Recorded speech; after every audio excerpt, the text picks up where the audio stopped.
অনেক ক্ষেত্রে নিজের দেওয়া যুক্তি নিজের কাছে বিশ্বাসযোগ্য বলে মনে হয়নি, তবুও দলের মুখপাত্র হিসেবে বারবার দলের হয়ে কথা বলতে হয়েছে। কিন্তু আজ হারটাকে স্বীকার করতে হবে, না হলে এত বছরের জেতাগুলো মিথ্যে হয়ে যায়। ঘণ্টাখানেক সঙ্গে সমান অনুষ্ঠানে সেই মন্তব্য করলেন তৃণমূল কাউন্সিলর অরূপ চক্রবর্তী।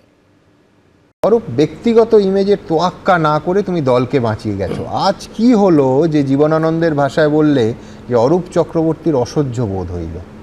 না সুমন, এইটা তো দেখুন, দল যখন আমাকে মুখপাত্র হিসেবে আপনার চ্যানেল বা অন্য চ্যানেলে পাঠিয়েছে, আমি জানি যে এটা স্পেড নয়, এটা ক্লাবস, কিন্তু আমাকে এটা স্পেড বলতে হবে, কারণ আমি পার্টির সোলজার।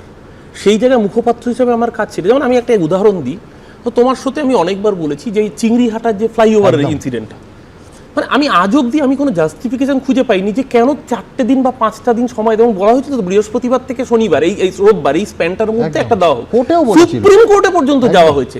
আমি বিইং মুখপাত্র, আমি চ্যানেলে দিনের পর দিন এটা ডিফেন্ড করছি। আমি জানি আমার যুক্তিটা আমার নিজের কাছেই বিশ্বাসযোগ্য হচ্ছে না, কিন্তু আমি দলের কর্মী হিসেবে সেই যুক্তি দিয়েছি।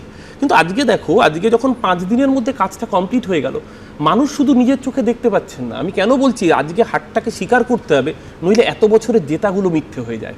2011-র জেতাটা যেরকম সত্যি ছিল, 16-র জেতাটা যেমন সত্যি ছিল, 21 বা 24-এর জেতা যেমন সত্যি ছিল, 26-এর হারটাকেও স্বীকার করতে হবে, নইলে এতদিনের জিতগুলো মিথ্যে হয়ে যায়। এটা তো ঘটনা, তোমার সাথেই দিনের পর দিন আমি আর.জি. করকে ডিফেন্ড করেছি।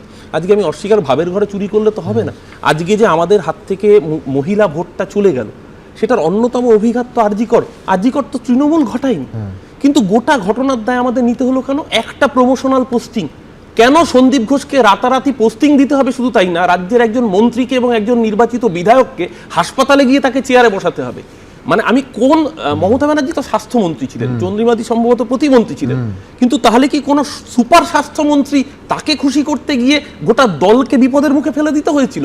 আজকে মানুষ কেন আমাদের বিপক্ষে গেলেন? মানুষের মনে ধারণাটা তৈরি হলো যে আর.জি. কর ইনসিডেন্টের জন্য বোধহয় পেছন থেকে তৃণমূল দায়ী, নইলে তৃণমূল কেন একজন ব্যক্তিকে এরকম প্রমোশন দিতে উদ্গ্রীব হয়ে রয়েছে? এই প্রশ্নের সদুত্তরটা পাইনি।